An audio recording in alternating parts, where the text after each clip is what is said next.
John Carroll Lynch here. Hello! I'm here.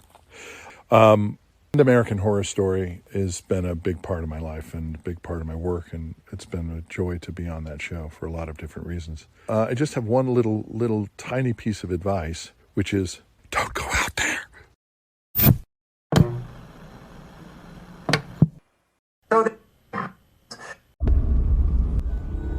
They've conquered the big screen. Now, get ready for the spin-off sure to send chills down your spine. It's Nico, Brian, Mike, and Dustin in Don't Go Out There, the series. Welcome back, everybody, to DGOT, the series. We really appreciate y'all listening. We hope y'all have been enjoying these series reviews. I know we have. It's been a lot of fun. Just want to give a quick shout out to our website, don'tgoouthere.com. Everything about our podcast is on the website. All of our episodes and interviews, if you want to check those out. We've done some incredible interviews in the past. Go check them out there in a specific tab by themselves so you don't have to scroll through hundreds of episodes on Apple or Spotify, etc. We also have our store if you want to grab a shirt, a mouse pad, a hat, all that good stuff. We'd love to see your pictures, rep your favorite podcast. And Shan's Etsy page is also attached if you want to grab a tumbler. All of our social media links are on there as well. Facebook, Twitter, Instagram, YouTube, TikTok. Like us, subscribe us, follow us, all that good stuff. And the last thing I want to shout out on our website is our Patreon. We call it Blood Donors. We have the traditional monthly reoccurring kind. If you want to support us, help us pay the bills, as we say. Or if there's a movie you want us to review, that option is available as well. Just check out our website, don'tgoouthere.com. Also, if you haven't noticed, we've recently joined the Believe Network, so there's some ads on our program now. But if you want ad-free content, go check us out on Blood Donors. The ad-free episodes will be available there. We appreciate your support. Alrighty then. Tonight we're going to be concluding American Horror Story 1984. This was my season to pick. I'm excited to conclude this season. It's been fun to me personally. I've had a good time rewatching it. It's not the darkest season. I think Dustin would agree with that and attest to that because he's seen several of the American Horror Story seasons. Like I recently watched Asylum. That season is definitely more dark and sinister than this one, but I had a good time with it. It was fun. Emma Roberts, loved her. She was great. Montana, love her as well. I think it's about three main characters in my opinion. Montana, Brooke, and Mr. Jingles, and some good side characters, and I had fun with it. It was a good time. Brian, you want to go next? Just thoughts on the finale? Yeah, I'll just give my on these three episodes here. I mean, they were hit and miss for me, kind of like the whole season was. I know we talked a little bit about it feeling, all packed in here at the end, and I would describe it as I feel like I watched three separate movies watching this. I feel like I watched a movie and it's two sequels in this one season. And it was fine. I'm not trying to sound like a broken record. I just was expecting something different. So I have more at the end. But of all of these three, I definitely didn't really care for episode 7 at all. Yeah, this wasn't my favorite season. It's not even necessarily about the tone of it. Although the tone, I think, was all over the place. I think that this was a tonal disaster. They couldn't really make up their mind what they were wanting to do. But that didn't make it unenjoyable. I still had fun with the season. Episode 7 definitely wasn't my favorite either, but 8 and 9 picked back up, and I enjoyed them a lot more. And yeah, I mean, you mentioned Emma Roberts. I'm never going to complain about her. And if anything, maybe I enjoyed this season more just because Emma Roberts was on my TV for almost 9 hours. So that's probably why I liked it as much as I did, to be honest with you, because I do think that, to me, I think you can pay homage and be meta and have fun with things, but not go over the top. And I think a lot of time they did. I don't think they leaned enough into it. At times, and then other times they just is too on the nose. But overall, I mean, yeah, I enjoyed the season just fine. Hey, I'll take it. Dustin is doing the scene by scene for episode 7. Brother, whenever you are ready, you go ahead. All right. Lord, bear me strength. The episode 7, The Lady in White. The episode opens with a bustling summer camp scene. Camp Golden Star, 1948. I don't know, but a camp involving golden stars in the 40s, questionable at best. A couple of cast-offs are having lunch away from the rest of the campers, and one of them, Bobby, asks his mom, the camp cook, if her fridge is running and tells her to go catch it. The other youngin', who we find out is a young Jingles, shows why the other kids don't like him. Talk about fun sucker. The woman scolds him for reading poison and tells him to smile more. Bobby breaks up the tension and asks if they can go swimming, and she tells young Benny not to let Bobby out of his sight. Jingles the kid asks some young ladies in passing how the water is, and they take it as a teed-up chance to fat shame him.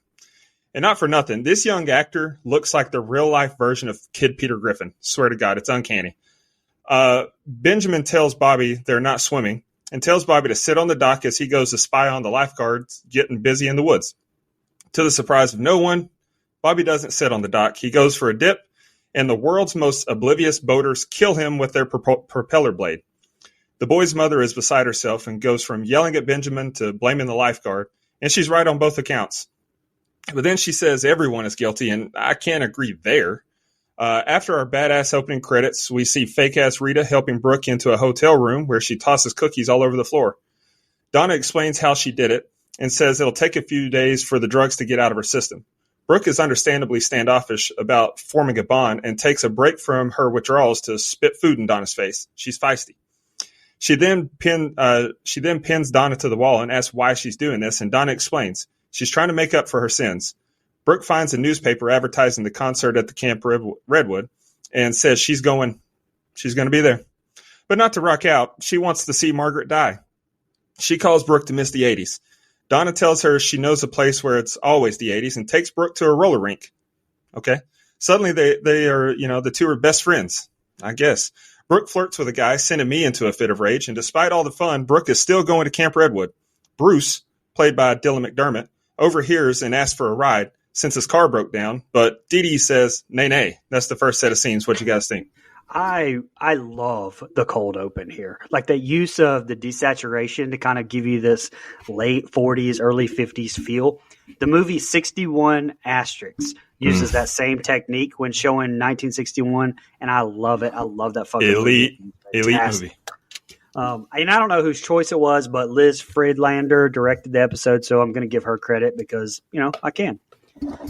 We get our introduction to Lily Rabe, Mama Jingles as well. Lily plays it fantastic. I thought she's a super bitch, and I know I'm jumping ahead, but not a character I really wanted to see have a redeeming arc to by the end of it. But I mean, we'll get there. She played Lanny Ainge on Nip Tuck, and man, if you've ever watched that show, I mean, you've got to have chops to hold your own on that one, and she definitely does because God. Like I said, she's a fucking bitch, and I get it. Like, your life sucks, but it's not realistic, in my opinion. They should have had Benjamin be a step kid or something, because the way that he's treated over Bobby by her, it just didn't hit the way that it was supposed to for me from a biological mother. But she does play going crazy very well after she does find out about Bobby's death. I can't say the same for Connor Kane as young Benjamin, but I mean, who am I to criticize his acting? Because, hey, I'm a loser. Anyway, so now we jump back into, I think it's 1989 now. And, Dustin brought it up last episode, the time jumping and the name of the show being 1984. I mean, they honestly should have just called this like American Horror Story Summer Camp or something like that. Because honestly, 1984, it isn't even the jumping off point now. I mean, we have the first massacre in 1970. Well, never mind. The second. The first is what in 1949 with his mother. And I mean, we spend as much time in 1989 as we did in any of 1984. So, which again, I mean, this feels like a sequel to the first movie. The most enjoyable part here to me of this episode was the roller rink scene because Emma and Angelica seemed genuinely just happy and, having a good time, even though, like you said, it was, they're suddenly friends now. But you mentioned Dylan McDermott, who, again, I haven't seen him in the previous American Horror Story iterations, but he's fantastic in everything he's been in. I mean, if you haven't seen Olympus Has Fallen, I'm sorry for you. Movie's awesome, I think. But his character in this, to me, is so unnecessary. I mean, it's cool. Yeah. So now we have 4 known serial killers in the show. It's too much. It's too packed in. It's not needed. He being the most unnecessary of anyone. But anyway. All right. I love that we start back at camp and we get a Lily Rabe appearance, like you mentioned, Brian. You haven't seen any of the other seasons, but you can ask Dustin. She's an American Horror Story icon. She's in a lot of other seasons, and she's great. Like you mentioned, Dustin, I love the refrigerator running joke. I know Brian probably loved that as well. It's a fun moment until it gets tense with Lavinia scolding her son, Little Jingles. And you're right, Dustin. He does look like a dead-on young Peter Griffin. Like I was like, where have I seen him at? Dude, I was just waiting for a big chicken to run out of the woods and start fighting to the death. I was ready. Yeah. It would have been so spot on if he would have got like a leg injury and he just did the for like a good 30 seconds. Yeah. The girls unnecessarily hating on Ben. I can't stand bullies, and I can speak on that because it's something I'm used to being a member of this podcast. Oh, brother! Oh, good Lord! Come on. I've been called every form of Asian. Get out of here. All right, Ben, I was defending you, but this is egregious peeping Tom behavior. Like, this was nasty work on his part. And holy shit, a kid gets clipped with a boat propeller. That's rough to see, and that's a rough way to go. But, like, what were these guys looking at? Right. We get a very obvious Friday the 13th nod here. But I love it from Lavinia calling out the whole camp staff. To me, she's way scarier than Pam Voorhees. The paint in this hotel room is horrible and doesn't match anything in the room. I know that's not great review talk, but it stuck out like a sore thumb to me. Brooke calling Rita a bitch and fighting her, that's the Emma Roberts I know, and I love to see it. I thought the writers did a great job of saying 1,825 days. That seems a lot longer than 5 years, so I like their choice to phrase it that way. Brooke is ready to kill Margaret, and knowing her as Jill Roberts, I'm ready to see Emma become a killer again. I'm here for it. Whew. And speaking of Emma, she looks immaculate in her rolling rink outfit. Whew. Hey, what you saying, Chuck? What you saying now, Chuck? What you saying now? Any 80s set show or movie, I think it's a necessity going forward to have a roller rink scene. They just fit perfectly. Yeah. And Bruce, he looks like an 80s serial killer. I wouldn't give him a ride either. If you think Randall Woodfield and Gary Ridgway combined, that's who I think Bruce looks like. And that's all I got. How bad did his mustache look, though? I didn't put it in my notes, but I think it's in it might be the finale, but one of the episodes, there's a close up of his face. And I was like, God, that is not a real mustache. Come on. But also, I didn't put it in my notes, but speaking of the oblivious boater, who's the worst boater? These people here, or what was it? Sleepaway Camp? Yeah. Which is the worst? Which them. People are those? I mean, I thought Brandy Norwood was driving a boat. All right. Oh shit. Next set of scenes. Donna and Brooke try to leave the rink, but now their car won't start. They pop the hood, and Brooke says the extent of her car knowledge is the battery and the dipstick. She's so cute. Bruce asks if he can take a look, and my thought is, if he's so handy, why can't he fix his own damn car? Keep your guards up, ladies. He fixes their issues, and that was enough to earn him a ride. And we see a missing persons poster on a telephone pole as they drive off. In the back seat, Bruce is enjoying some nose beers and says his girlfriend's house is just up the road a ways. Brooke asks why he didn't just call her for a ride. Valid question. He tells the girls a familiar story from urban legend, and Brooke is fed up. She kicks him to the curb, only he's not leaving. A cop rolls up behind them with his lights and siren on. Not really sure why. Seemed like overkill. Anyway, they tell the cop they just met Bruce, and he asks them if they've seen the posters for missing girls. Before he could continue his speech, Bruce says he prefers his pig smoked. Kablam. He shoots the cop and exits the car for some reason, allowing Donna to drive off. After a commercial break, we catch up with Jingles, who's at the camp, and one of the Jingles impersonators from a few episodes ago is trying to take a leak. Jingles recognizes him, and the kid tells him he's dead. Two of the other kids jump Jingles, but Piss Boy says not to kill anyone until the festival, per Montana's orders. Can we talk about how this kid is literally taking a piss every single episode that he's in? Like, that's what he's doing, is trying to take it. Let this fucking man take a piss, for God's sakes. Sorry. That's why I called him Piss Boy. You're absolutely right. Anyway, I'm not sure why ghosts would take orders from other ghosts, but here we are. A hierarchy when there's no consequences, that's a weird choice. Jingles tells Montana he's here to kill Ramirez, but Montana is confused since Ricky's already dead. Jingles tries to explain, and then Xavier does a good job catching us up on the logic of their situation, and he starts it by saying none of it makes sense, which is accurate. Xavier says they're going to kill everyone who comes to the concert. Ambitious. Chet says they're not alone here. There's another woman in a white gown. Jingles says it's his mama. She went on a killing spree after Bobby died in the water. Pamela Voorhees much. She even tried to kill Benjamin, but he got the drop on her and put her down. After a touching story from Jingles, Xavier agrees to take him to see his mom. Okay, so again, I feel like that you could have had any of the tension from this scene that you built up with Brooke and Dee Dee happen and not have anything to do with Bruce. Like, in fact, it's kind of nuts that this dude just kind of pops out, murders a cop in the middle of the highway, fires multiple other shots with neighborhoods very visibly all around us. It just kind of seems nuts to me. It kind of seems a little crazy. Seems a little jammed in there.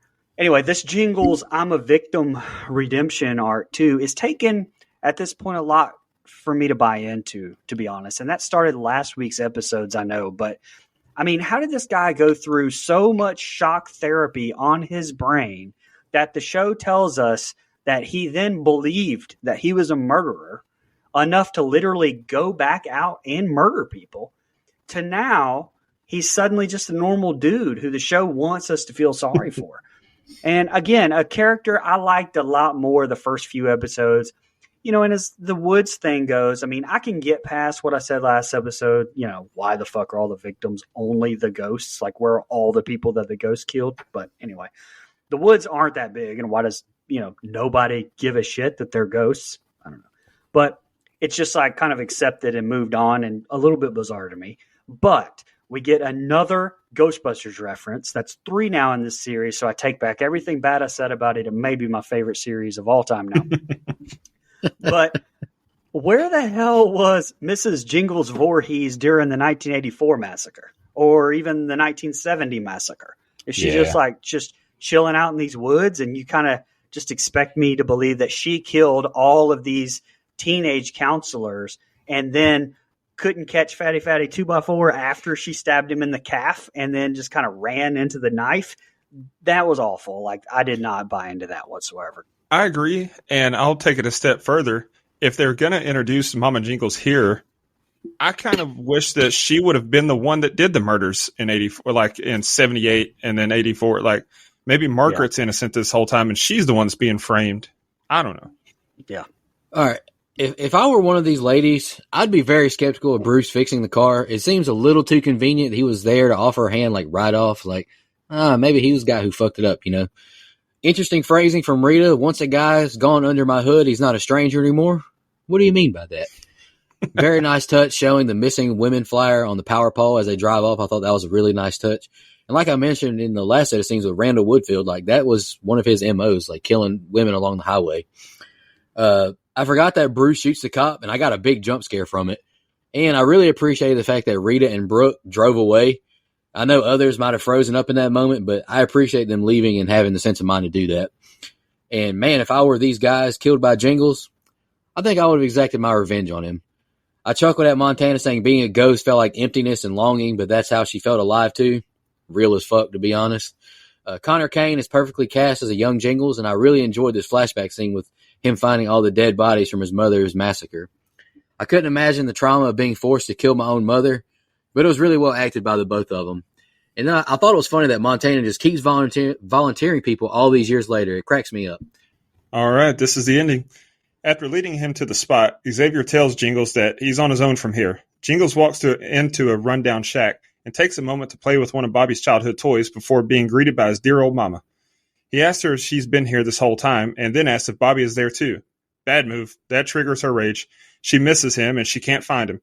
We see that she was there when Jingles cut his finger making the wooden bear for Margaret, and calls him pathetic for fawning over Margaret. I agree. And it turns out Jingles' mom is the reason that Margaret turned murderer. She tells Jingles she doesn't like him. Harsh. She took the one thing that Benjamin cared about and used it to destroy him. She channels her inner Dewey Cox's father and says the wrong kid died. Man, fuck them kids award winner right here. She says she saw him kill all those people and saw Ramirez come back alive. She says the most hurtful shit I've ever heard a parent say to their kid, and then disappears as he cries, cold-blooded. We cut back to Donna and Brooke, who are stopped at a red light, and Bruce hauls ass into the rear end, knocking them out. Somehow he's not hurt, and he shoots the driver of the truck they were behind. He wakes Brooke up and shows her that Donna is in the road tied up behind them, tied to the truck that they're in. He gives her two pretty awful options. Either she drive and drag Donna, or he shoots her in the face and does it himself. He's chasing Ramirez's body count, and his goal is to catch Ted Bundy. She floors it. in reverse and slams his face into the steering wheel as Donna lay flat and lets the truck pass over her. She dodges Bruce's gunshot and grabs his pistol and pops him in the leg. My girl's a badass, and her and Donna have the upper hand on him now. We cut to camp where Margaret, Trevor, and Courtney are checking out the place. It's in rough shape. Margaret saw the Fire Festival documentary clearly and plans to give guests a slice of Wonder Bread and a cup of water. Ja Rule would be proud. As she berates Trevor, he looks like he saw a ghost. Oh, he did. Montana's ghost, to be exact, which disappears as a bus passes by. It's Kajagoogoo, one of the bands, and Trevor sets off to find Montana's ghost. He finds her and doesn't care if she's a ghost. He wants that spooky split tail. Sorry, made myself laugh. We cut back to Brooke and Donna, who have tied Bruce to a telephone pole and cut off his thumbs, effectively ending his hitchhiking career. Brutal. Brooke tries to head off alone, but Donna says that she needs to see it through, and she's coming with. At the camp, Buddy from Kajagoogoo is trying to enjoy a smoke when Ramirez approaches him and tells him that when you sign a contract with the devil, you better read the fine print, and slices his throat.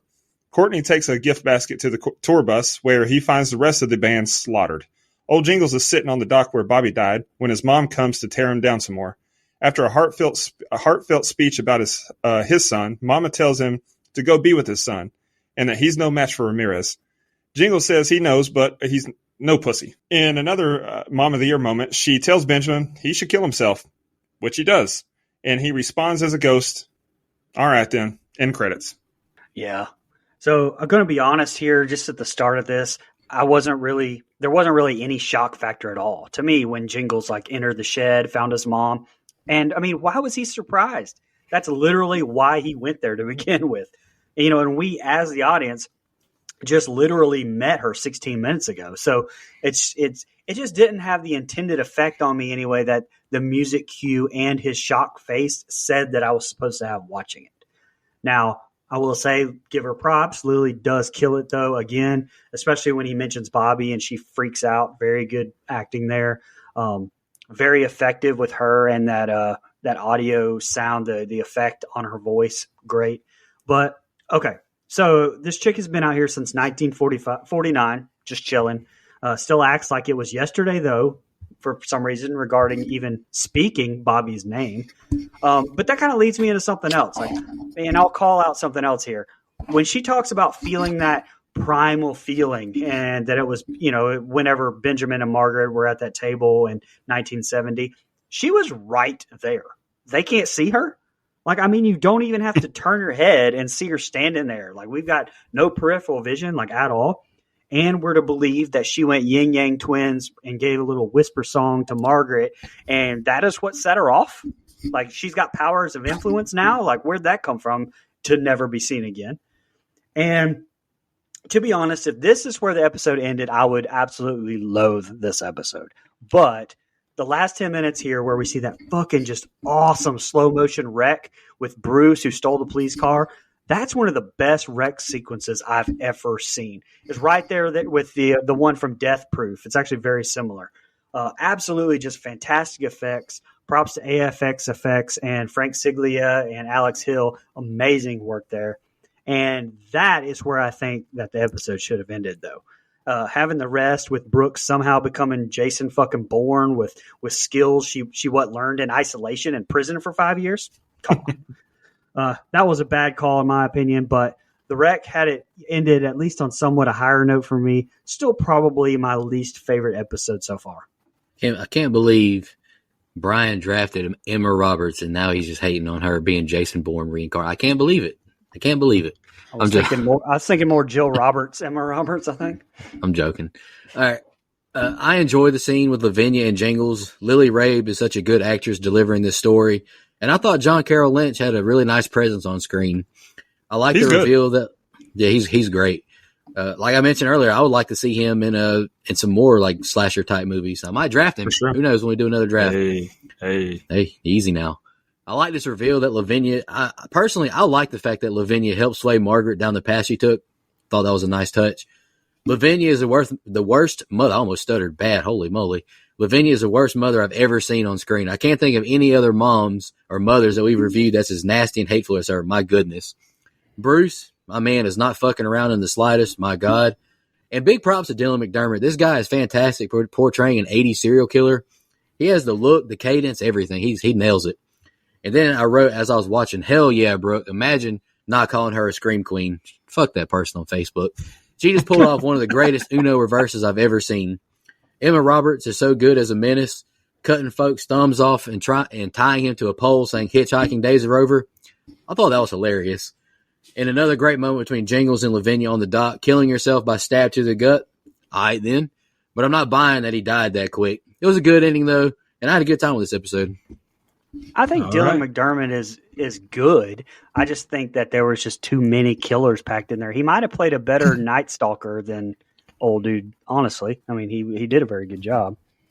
Ooh, could you imagine the backlash that he would get playing Richard Ramirez, though? Yeah, McDermott. Yeah.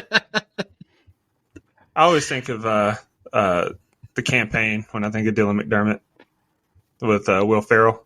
That movie's hilarious. Oh, and Zach Galifianakis. Yeah, Kissing babies. I have seen that movie. Yeah. Hey, pat on the back.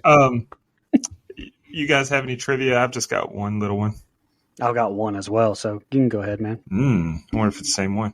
Maybe. Neil Patrick Harris. Is it? Nope. Neil Patrick Harris previously co-starred in season 4 of Freak Show. In this episode, he has a cameo as his former starring role, Doogie Howser, MD, on the television.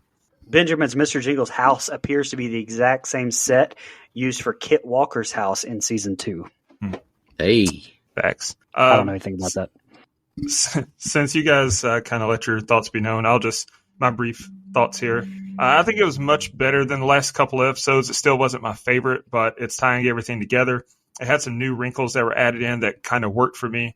I gave this episode a 7 3/4.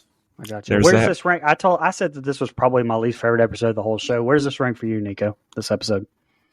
It's in the middle. Brother, I'm claiming CTE. I can't even remember what happened in episode 6. I like all of them so far to an extent. I hear you. Yeah, 5 and 6 are my least favorite episodes. But all right, well, if you guys are ready, we're going to hit into episode 8. Hell yeah, brother. Let's do it. I'm doing the scene by scene for this one, so rest in pieces. Haha, get it? Because it's the name of the episode. Got him. Our cold open lets us know it's the day before Halloween, 1989. Not, October 30th, but you do you, Mr. Title Card Maker Guy. Brooke and Dee Dee sit at a diner discussing the future, including a reference to Brooke having seen Crocodile Dundee, which released in 1986 when she was in prison. But, we're overlooking that, I guess. So moving on. Immediately, Dee Dee explains the idea of Final Girl to someone who, quote, missed the 80s, yet somehow saw Crocodile Dundee. Hey, man, maybe it was playing in the hotel when she was with Donna. Relax. Yeah, maybe it was. Okay, sure. She talks about seeing that one and the other one. She must have watched a fucking marathon of Crocodile Dundee movies right before. God damn, no, we're not. I'm not giving them that. I'm not giving them that shit. Hopefully she skipped the third one, though. It wasn't out by then. God damn it. It sucked anyway. Anyway, as a reporter, Stacey Phillips approaches them and says she's a reporter for the National Enquirer, writing a book on the Camp Redwood, and continues to just slander the 80s like we suddenly got a new writer or something, and takes us to the opening credits. Back in Camp Redwood, we find a thumbless Bruce driving a pink Cadillac, passing Jonas, who we recognize from earlier episodes. He picks up Jonas and drops more 80s references, turning on Credence when we hear banging on the trunk and get hit with a Last Night title card. As we time jump again to only see a Mary Kay lady pick up Bruce. And then we're back to 1989, where Bruce opens the trunk and proceeds to stab her. Back at camp, Courtney and Margaret are standing on Kazagugu's bus, looking at the massacre as Margaret scolds Courtney and tells them to make it disappear. Time jumping a little further down the line, we see Courtney taking garbage bags of body parts to the back of the trunk, and then we're shown the Night Stalker spotting Billy Idol's band, and after a brief exchange, Ramirez moves on to the woods where he fanboys Rebel Yell and is blindsided by Benjamin with a nice form tackle. But that's interrupted by Bruce, who mows down Jingles with the pink caddy. Bruce recognizes Ramirez and fanboys himself into letting him hunt down Benjamin with him. Ramirez cuts his hand as a blood sacrifice to Satan to attempt to gain Benjamin's location, and that's it for this group of scenes. All right, sorry, audience, but I did laugh at Rita talking about black final girls. She ain't wrong, though. Stacey walked so literally every true crime TikToker and YouTuber could run. Woof. And I know my guy Jonas is tired of walking, but I'm not taking a ride with a guy with that kind of mustache in a pink car. Sorry to be judgmental, but it seems way too sketchy to me. Why? And that's another thing. Sorry, I was going to wait to the end, but I'm just going to, since you talked about it, why is Jonas tired of walking? He's a ghost. Number two, why is he limping like he's hurt all the time when none of the other ghosts are limping? Hey, man. Hell, I don't know. I don't know either. I thought you might have something for me. All right, where am I at? Okay, back to anywho. Shout out to Creedence Clearwater, like you mentioned, Brian. That's a damn fine band. They got a lot of good songs. And I got to call this out. Yeah. I don't know how Bruce hasn't bled out. If it's hours later, he's having to cauterize his thumb wounds. He'd have most likely bled out, right? And if not dead, there's no way he has the strength to operate functionally as he is. That's a big nitpick. I can't take Leslie Jordan seriously, and I don't mean that in a bad way. He just makes me laugh always.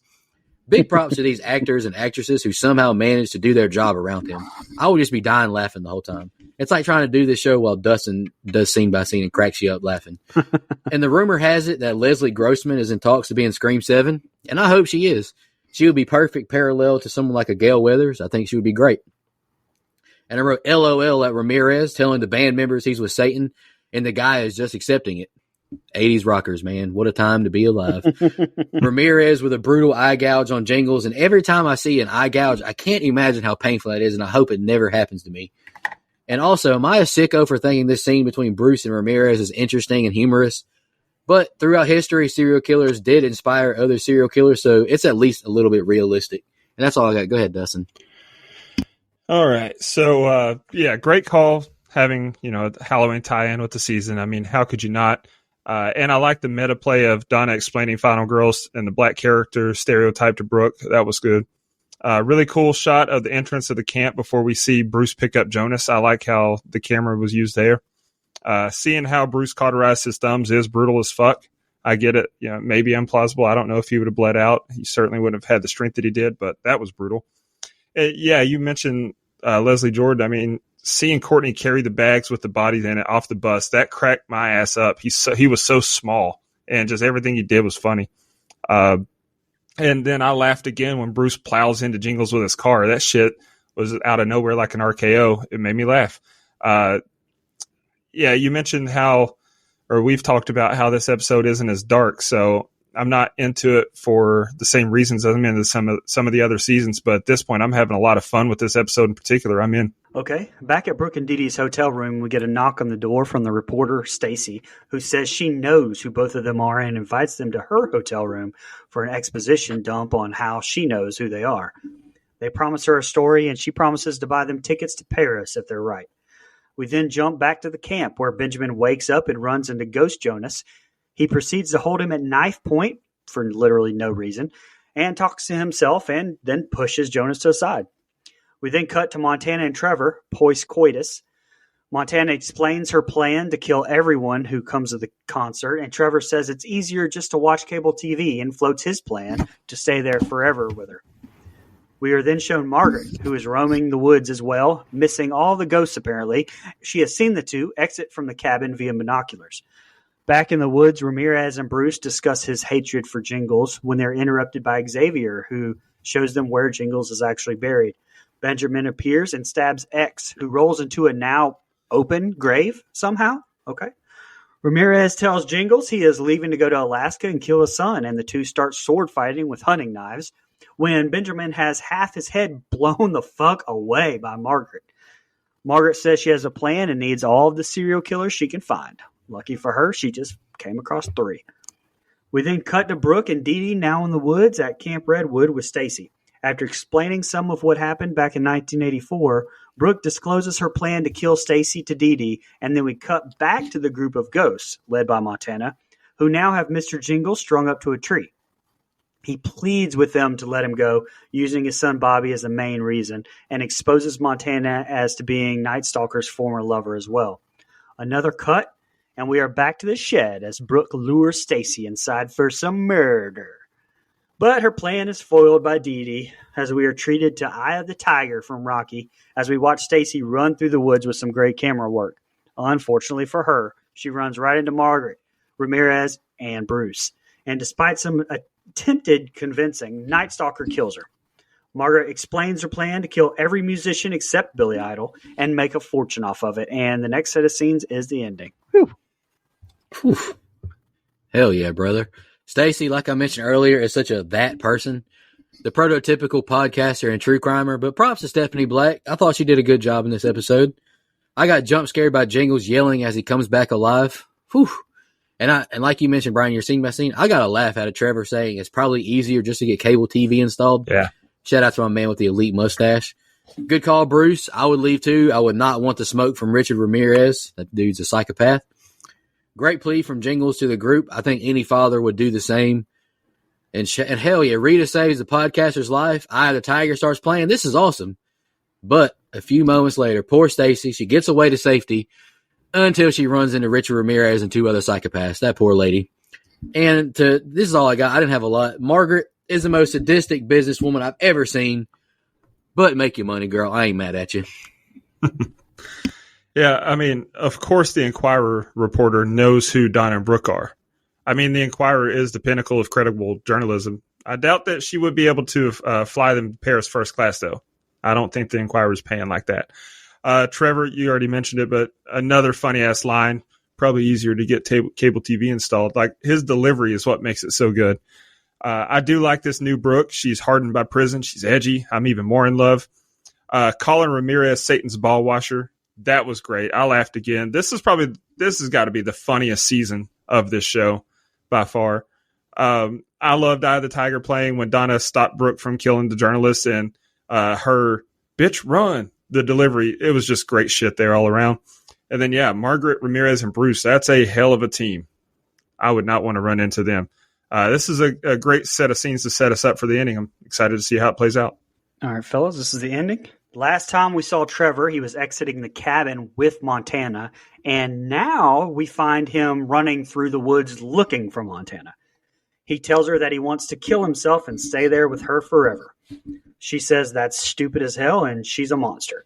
She admits to him about dating Ramirez, and then for literally no reason at all, goes on some diatribe about the double standards between men and women. Typical women, am I right? Trev doesn't care and wants her... Trev doesn't care and wants her anyway, but Montana pushes him away and sits upon a stump. I don't know why, I just thought that was funny to write. She sits upon a stump. I felt like I was writing a kid's book or something. Anyway, we then cut back to Xavier, Keith, and Larry, who have a tied-up Jingles on the dock. They cut him multiple times and then push him out to the lake via canoe. After some pleading to Mommy, he notices Brooke upon the shore, and the two share a glance before Ghost Bobby, who looks fucked up for some reason, unlike all of the other ghosts, pulls a Friday the 13th Part 1 and pops out of the lake and pulls him under, to which Brooke witnesses the whole thing. Benjamin awakes on the shore, and young Bobby is there telling him jokes as his mother sits upon a blanket having a picnic. She thanks him for his sacrifice and tells him that this is where he can finally have peace. We end with Benjamin skipping rocks with his brother Bobby and his mom looking on. Can I just say, maybe you guys can answer this while you're talking, where the fuck did this version of his mother come from, and why does she suddenly have peace when we just saw her a few minutes ago just going crazy? This isn't the same. This is a different level of purgatory, brother. We've got different like dimensions of purgatory. Okay, gotcha. Well, all right. Maybe his, what's it called in Casper when they're set free or whatever, or any movie. But anyway, crossed over. Maybe he finally crossed over, and that's Benjamin's version of heaven. Is a perfect family reunited at the lake. But don't they come back at the end? Personally, I thought he was just dreaming after he got killed. Angels can come back. You've seen Constantine. All right, I don't have a lot of notes on this, Dustin, so I'm going to be done pretty quick. I don't know what, and like you mentioned, Brian, I don't know what the hell just happened with Montana here. She was in love with folks, then snaps on him because he was caught off guard. She dated Richard Ramirez. All right, then I was flabbergasted by this. I guess ghosts get their monthlies too. I don't know. Jesus. Sorry to all our female listeners who just canceled us. Oh, come on. You're the one that said typical woman. I would never say typical woman. I think that was cut in there. I didn't say that. Oh, come on. We can all laugh at each other, right? And, the bass fisherman to me, I thought, man, this is a beautiful lake and scenery where Xavier and company stabbed Jingles repeatedly. I thought it was a good-looking lake. I'd like to be fishing it, to be honest with you. Bobby's corpse pulling Jingles underwater was big mad at me. like you mentioned, Dustin, there's a lot of callbacks, flashbacks, the 80s slashers. I could have gone without that one. I thought that one was cheesy and it didn't look good. Mm-hmm. This is a nice family moment, but how did Jingles find Bobby, actually? Did I miss this? Folks jumped out of the lake and pulled him under. Hell, Bobby found him. And that's all I got. All right. Yeah. I tell you what, Montana, she must have one special box, man. Trevor is willing to die for it. Literally. She's right. He doesn't know her, and he wants to kill himself to be a ghost with her. That is wild to me. Then we get the obvious nod to Friday the 13th of Bobby popping up out of the water, grabbing Jingles. I agree. It's like, that's what I meant earlier when I said you can be meta and have these callbacks and all this, but you can go over the top and be too much. I think that one was an example of that. I do like the added wrinkle of Jingles being in another layer of limbo, or maybe it's heaven. Like I said, I don't know, with his mom and brother distracted from his mission. I'm excited to see how that one plays out. I'm into the season again. I've forgotten how disappointed I was in the middle there. They made up for the direction changes, and they've won me back. Like I said, I think by this point, I stopped looking for something serious and just started having fun with it. I gave this one a little bit higher than the last episode. I gave it a flat 8. Oh, wow. Okay. Yeah, I mean, I get that, letting go and starting to have a little bit of fun. I'm kind of going the other way with it, though. To me, you guys mentioned it, and it's funny because I wrote kind of the same thing. I wrote that they tried to I felt like that they tried to pack literally every 80s movie reference ever into this one episode. And I felt like that it was a little too much, a little obvious.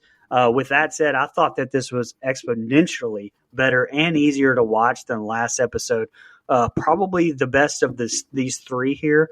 This almost felt like the ending of the show, though, or at least Jingles' story altogether, which, I mean, we know it's not because, comes back, which makes it kind of very bizarre for me from a story standpoint. But I felt like we had some closure there. I don't feel like we needed the Star Wars reference at the very, very end. But yeah. Nah, we never need no Star Wars. Go ahead. Okay. Cut his mic.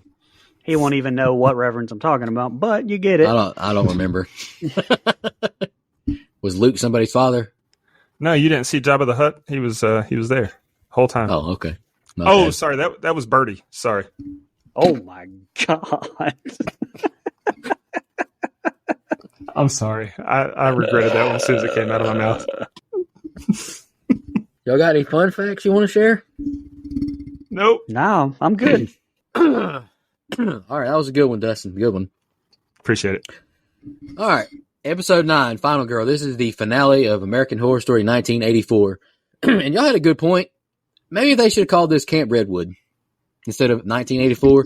It personally doesn't bother me, but 2 out of my 3 co-hosts, 2 out of 3 people doing the show kind of have an issue with the title being 1984.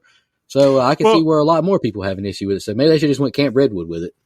So it wasn't necessarily an issue for me. It just threw me off. Like, that's the reason I was so disappointed, I think, in the middle there, is because I thought the whole thing was set in 84. I thought the whole thing. And then we're in the fucking 90s. We're in the 70s. We're in the late 80s. Let's call it Camp Redwood. Call it like I said, we're literally out of 1984, more or equal to how much we stayed in 84. I think Plus, more, I mean, by a lot. The Haunting of Hill House, I mean, the house was, we talked about it, a character. The camp is a character itself. So I think Camp Redwood would have been a perfect title. Mm-hmm. Like I mentioned, I watched Asylum recently, and there's a lot of time jumps in Asylum, but it's called Asylum. It's not called 1941 or something, Yeah. So, exactly. yeah, that makes a lot of sense. Anywho, episode 9, Final Girl. Bobby is dropped off by a desperate for a 5-star review Uber driver and explores Camp Redwood. He snaps, and speaking of 5-star reviews, give us one on Apple Podcasts. Appreciate that. He snaps photos until Montana appears and is flabbergasted by the cell phone and what year it is. She warns him everyone here is likely to kill him and quivers when she finds out he's Mr. Jingle's son. She hugs his neck and badass intro plays. Montana takes Bobby to a cabin and he's confused by what's going on here. He can't understand how Montana is still here and not in her 50s.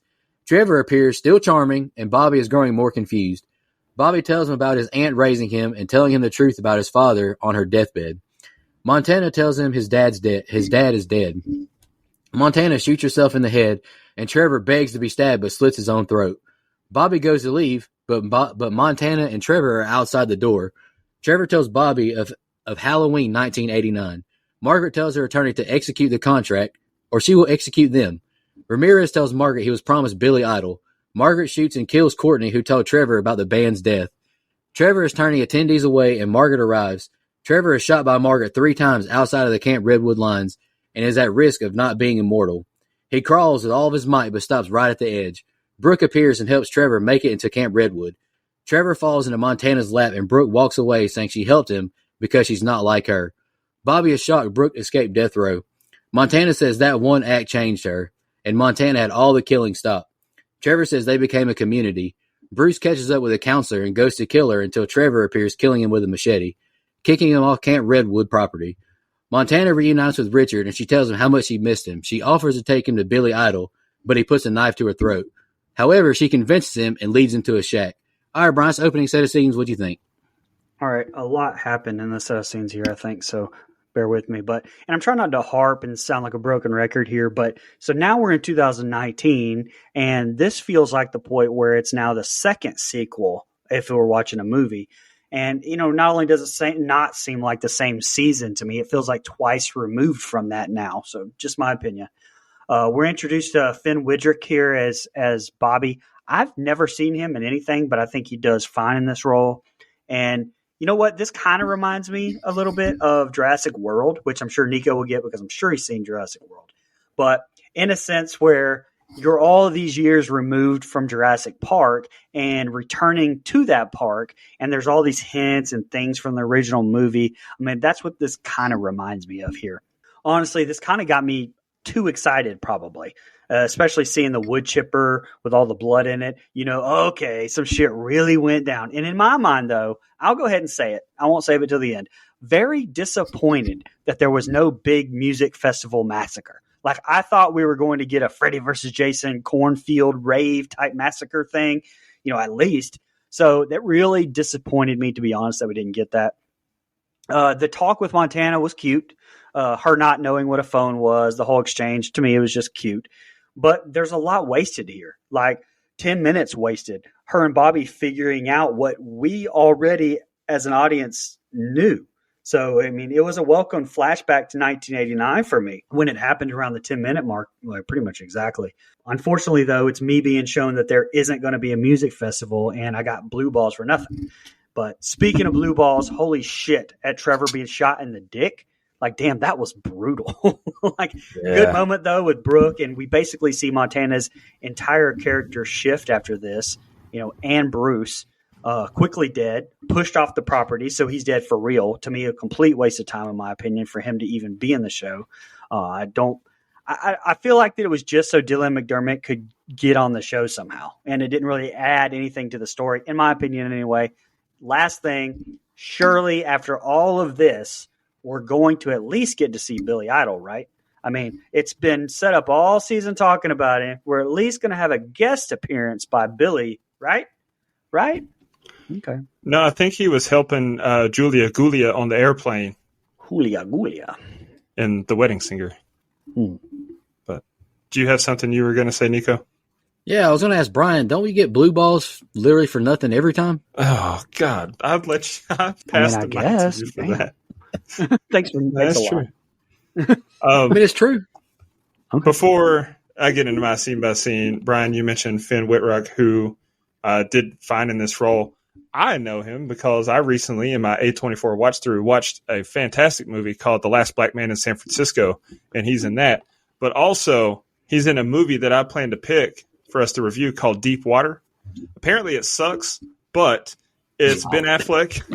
Of course. It's Ben Affleck. Of course. Listen, That's the only movies you fucking pick. Listen. It's Ben Affleck and Ana de Armas. Shut up. Okay. Anyway. All right. I take it back. So, with my analysis, we get a flock of seagulls in the opening scene, and every time I hear that song, I ran. I think two things. One, the best video game ever made, Grand Theft Auto Vice City. And two, Fez singing it in that one episode of that 70s show when Eric sees the future. Anyway, we get another time jump here. It's all the way to 2019. I know what I said about the end of the last episode, but about how, I can forgive the time jumps and all that. But I don't know. I don't really care for it here, especially being this big of one, but I'll trust the process. That was my initial thought. Like, I didn't care for it when I saw it the first time. I'll trust the process. I do have a hard time believing that this place would be untouched for 30 years, though. Like the stage and the banners were still up and everything. Nah. Yeah. They kind of win me back over with the guy being Jingles Jr. I retract my doubt. And when Jingles Jr. says Trevor has an enormous... Come on, man. That joke has run its course at this point. That one felt forced. Trevor being here is an eyebrow raiser, though. Like, did he kill himself and go against what Montana said, or did Ramirez and Bruce get him? I'm confused at that point. Also, I like that they address what's going on with Jingles. He's stuck in Yogi Bear heaven, aka picnic land, apparently. Ghosts, I tell you, ghosts have one sick sense of humor. Imagine how badly that would fuck Jingles Jr. up seeing that. They're like, no, come on, shoot me, stab me. Like, that would fuck someone up. And then R.I.P. Courtney. He didn't deserve that. And R.I.P. Courtney in real life. Trevor showing that he's a big dick in more ways than one. Stopping the festival is fine. Like, yeah, you're doing the right thing there. But telling people no refunds, I'd burn that motherfucker down. This really is a fire festival. Montana begging Trevor to make it to the camp is crazy. Like, she went back on her stance in a hurry. Now she does want him there forever. It's like, make up your mind, girl. Women are so indecisive. One thing I don't like about this season is the inconsistency is about the ghosts respawning. Like, some happen immediately in the same spot, and then others don't. Some don't remember anything and they're disoriented. But as we see with Trevor here, clearly not always the case. Like, he respawned and he's like, hey, girl, like, fuck out of my face. Ramirez and Montana's interaction at the end of this set of scenes was awful. I mean, terrible. I know about the roadblock. Idle's not here. You can't say rebel yell and not be a rebel. He made it through. I know that Cops doesn't start till 4. Okay, that last part was some Step Brothers, but it was the same kind of dialogue. Like, that's what I felt like when they were talking there. That sucked. Overall, though, it was a pretty good open. I'm along for the ride. Why are you sweating? I was watching Cops. All right, bear with me. I wrote way too much on this set of scenes, but oh well, fuck it. The door closes and all the others appear, and Montana stabs Ramirez. She spits in his face, and the group goes evil dies tonight, stabbing him repeatedly. Ramirez says, I'll be back until Montana slices his throat. Trevor and Montana explain why they killed Ramirez the way they did. Every morning he woke up, he was beaten, tortured, and killed. Montage of ways Richard is killed, and they explain to him they are doing it to protect him from Ramirez. He would be his very first victim. Bobby thanks him and says he can't leave, though. He must find his dad. 20 minutes earlier, we see Chet and Bertie watching Ramirez, and Bertie wants to up the stakes with his game of Pictionary. Loser must strip. Bertie is aching for a quaking as black smoke releases Ramirez as it chants vengeance. He awakes and kills them. He's outside the cabin and barges into the room. Montana tells Bobby to run. That's the Night Stalker. Ray tackles Richard, and the others gang up on him. Bobby takes off running but collapses when a knife is thrown into his back. He gets up and sees Ramirez. Ramirez says he fights like a pussy, just like his dad. The group appears saving Bobby. Montana tells him to go to Red Meadows Asylum and he'll get his answer. Bobby makes it there and asks the receptionist to talk to the medical director. He snaps on her, apologizes, and asks for a few moments of her time. She sees his wound and makes a call. However, his nurse is there to help clean him up.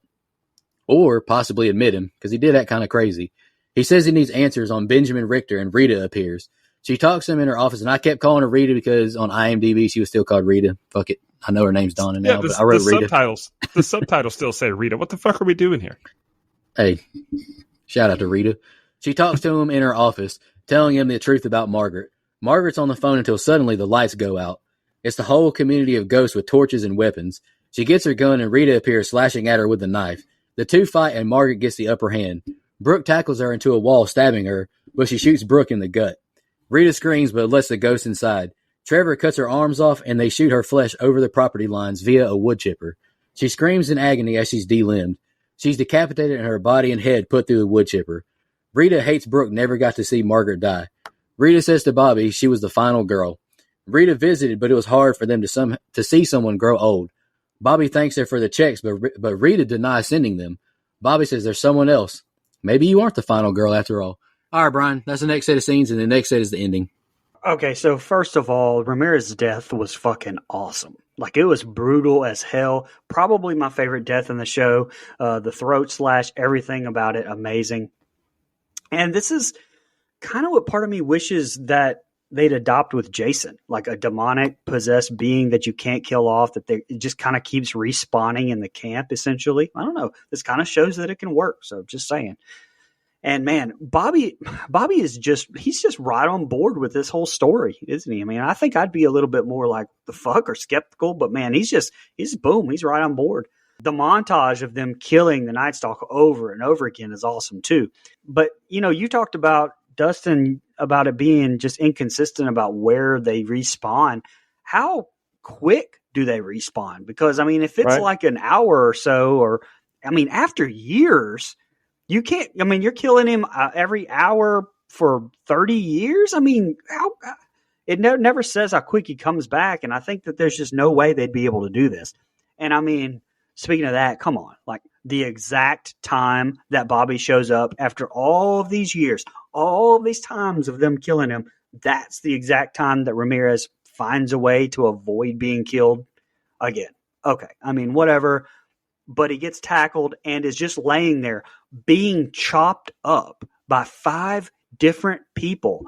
How is he alive to get up and throw a knife in Bobby's back? That did not make any sense to me whatsoever.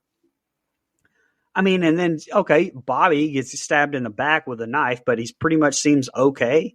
I mean, all right, I would give props to the makeup department, though, instead of just dogging this story. I'll give props to the makeup department again for just the simple fact of how good Dee Dee looks aged. Like, very believable job. I don't know how much of it was Vincent Van Dyke effects and how much of it was Michael Meshka's team, but they did a really good job with her. Now, Brooke, not so much, but Dee Dee looked aged a good bit, and it looked really good. Really great shot here as well from director John Gray of everyone outside with torches and weapons waiting on Margaret. I thought that was a beautiful, beautiful camera shot there. And something else here, and I'll shut up. Aside the fact that Margaret wouldn't still be conscious after having all of her limbs cut off, but when Montana cuts her head off, left-handed with one side swipe, by the way, that wind that everyone is shown feeling, do they ever explain that? Did I miss that? Was that some sort of like evil spirit like leaving her body? Like that, to me, that didn't make any sense either, because I don't remember that ever being explained away either. So Ramirez getting hacked up was a cool optic. I like the overhead camera shots, and then the shots of the blood splashing up as they all look down towards the camera. But it's kind of a miss for me, since we all know how Ramirez actually died in prison. So if they'd have used Zodiac or another killer that, was never caught, I think it would have worked more for me. But Richard Ramirez died in prison. It's good to see Birdie still has her sense of humor. Loser has to strip. She's great, but it was the worst possible timing. They let Ramirez respawn. This is a hell of an advertisement for abstinence. I did enjoy seeing all the ghosts gang up and take him out multiple times after, though. When Jingles meets Donna, I think it's hilarious that the subtitles still call her Rita. Like I said, we will not let that legacy be forgotten. Long live Rita. Margaret shot Brooke. Fuck this show, man. Let me go ahead and rate it a 0.5. I am disgusted. Just absolutely disgusted. Courtney said it best when she got chopped up and Tucker and Dale across the property line.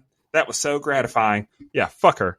Donna being the final girl is cool. She said last episode that a black woman couldn't be the final girl, so that's a great touch. Or was it? Dun dun dun. Let's go home. I need a good conclusion here. Hey, do another Leslie Jordan impression, please. You can say anything you want to. Lord have mercy, I'm about to bust. That's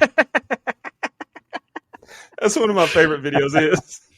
Yeah, that's a great one. R.I.P. to folks. All right, here's the ending and the finale for the whole season. Rita and Bobby are staking out a small post office in Oregon, trying to find out who is sending the checks. Rita is in shock, seeing who exits the truck. They follow the truck home and ring the doorbell. It's Brooke. She asks what took so long. Brooke brings him coffee and brags on having a dermatologist husband and nice skin. Brooke says she called Rita but could never say hello. The memories from Redwood haunted her. Rita says she just wishes she could have been a part of her life. She's confused in how she got out. We see Ray go back in the house to her body. He kisses her forehead and she comes back to life. He goes to get bandages and iodine.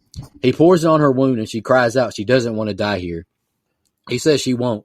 She deserves much better. He carries her to the property line and they share another kiss. Brooke thanks him and hobbles away from the camp. She falls over immediately, though. She tells Rita she woke up in a hospital room.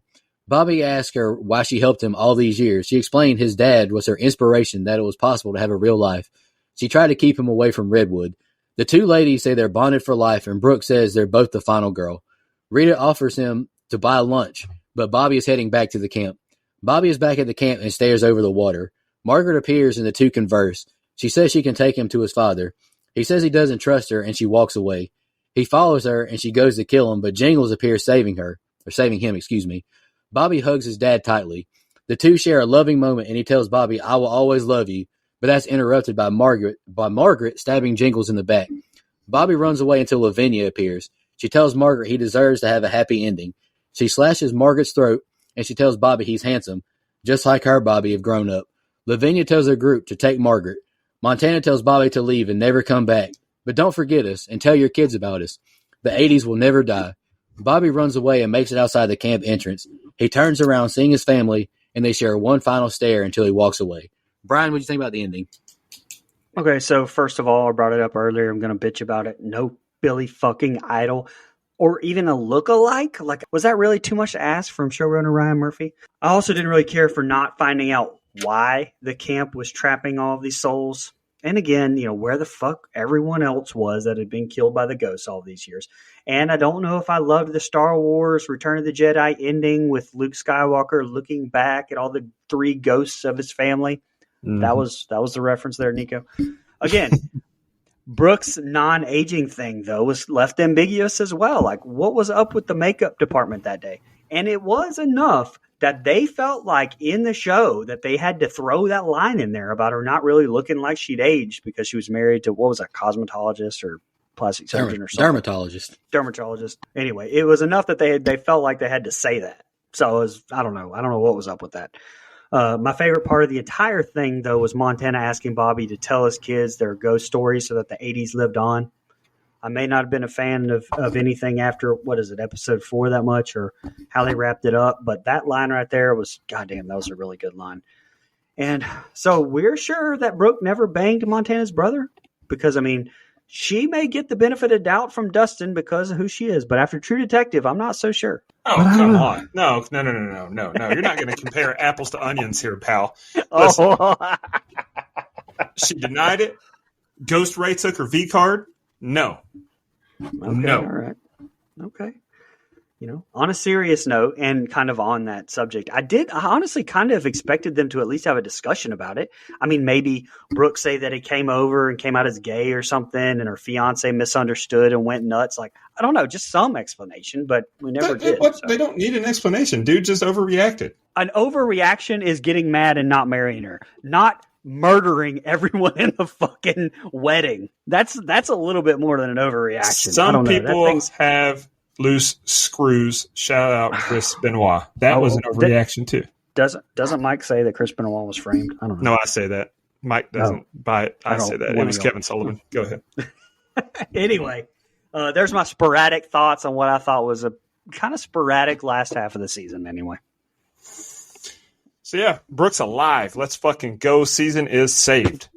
God. But she's wrong though when she's speaking. I'm not a dermatologist. She just misspoke. It's okay. But on a serious note though, I am a little disappointed, like you said, Brian, the makeup on her. They should have aged her much more. She'd be in her 50s for God's sake. Yeah. They did a great job on Donna, like you mentioned also. And then how dare this show try to give Ray a redemption? Fuck that ghost. He sucked. He sucked as a human. No way he deserves to be made into a good person. I refuse. Agreed. And then I wrote, she called him Jingles Jr. Like I had all those instances in my notes calling him Jingles Jr. before I knew anyone actually called him that on the show. But it does suck seeing that bitch Margaret isn't dead yet, or isn't like dead. But Jingles to the rescue. Hell yeah. Very touching moment between ghost father and son. That's completely ruined by Marge. What a cunt. I am torn on the ending. Like, I like the feel-good ending of Jingles Jr. going home, but it felt like I felt it left me a little unfulfilled. Like, I kind of wanted either the ghosts to get their finality or at least a better explanation of why they didn't. So, yeah, I'm torn on it. But it wasn't a bad season. Definitely entertaining, if nothing else. And like I said, I at this point, I stopped looking for something serious and was just having fun with it. I like this episode more than the last, so I gave it an 8.25. I'll take that. Okay. 8.25 is damn good from Dustin. You're lucky Emma Roberts is in this. And they didn't kill her off. They tried to twice. But true love always wins. She came back for me. Hey, you know she's a fighter and she's a survivor. Shout out to Reba McEntire. Except for in The Hunt. Yeah, she is not either. They used her. They used her in that movie. And it worked. I watched it. Yeah, I wonder who picked that one. Oh, yeah. That was your fan pick one. Yeah, that's true. Yeah, so I've been giving a score, every episode. So as per usual, mine ends in a decimal.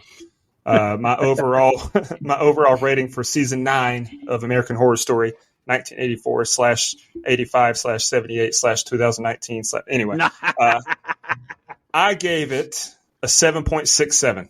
7.67. Okay.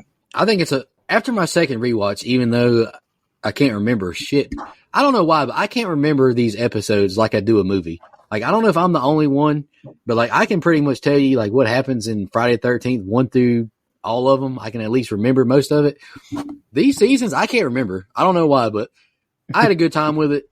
Rewatching it was fun. I enjoyed discussing it with you guys. I agree 100% with our fans who commented when we first posted we were doing this. There's too much going on. Yeah. And it's not as dark and serious as the other episodes. And I kind of want to ask Brian if that kind of maybe affected his viewing perception, maybe. Like he went into it thinking it was going to be darker or more sinister, perhaps. So it kind of threw him off guard that it was more fun season, more campy season, dare I say. But I'll let him answer that when he gives his rating. I enjoy this one. I like the characters. I like a majority of the 80s callbacks. I just give it a flat 8, though. There is too much going on, and it's kind of hard to keep up with. Yeah, but like I said, I mean, there's plenty of fun moments throughout. You guys mentioned that. The episodes were definitely, for me, hit and miss.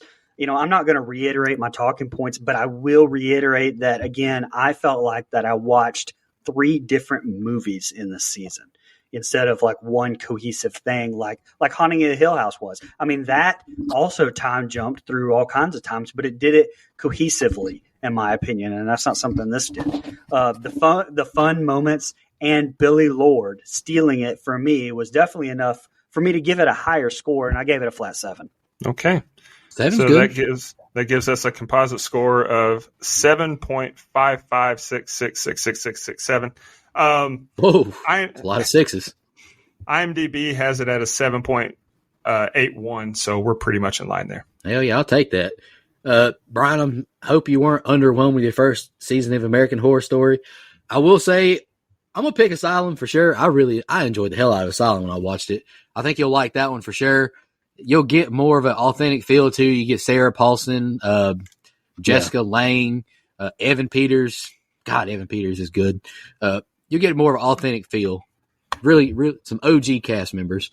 But Lily Rabe, she's great in it. Can't remember folks' name, but the guy who was the warden in The Longest Yard, he's one of the big stars in it. He's great as well. So I'm definitely picking Asylum down the road. I had a good time reviewing 1984. Y'all got any final thoughts before you get out of here? I had the same thing. I had a good fun time doing it. I'm glad we picked it. I'm going to be honest. If we'd have done a different season of American Horror Story, I might have been like, oh, now I really want to watch 84. I really want to watch 84 and see what it's like, and maybe been a little bit even more thrown off having seen the other seasons. So I can see that. Do you want me to announce the next season, or? Yeah, Dustin, it's your pick. Now it's your season. All right. So I've got a list of seasons I want to do, and I've kicked around some, and I picked one that I haven't really mentioned that much to you guys, but it's one of my favorite shows, not just quote unquote horror, because spoiler, I don't think it's very horror-ish. It's more true crime drama, but I love it. I went with Dexter season 1. Man, true crime and horror, they're brother and sister. Same thing. They're right there together. Yeah. All right. Appreciate y'all listening. Y'all have a good one. We'll be back next week with Dexter. Just want to remind everybody,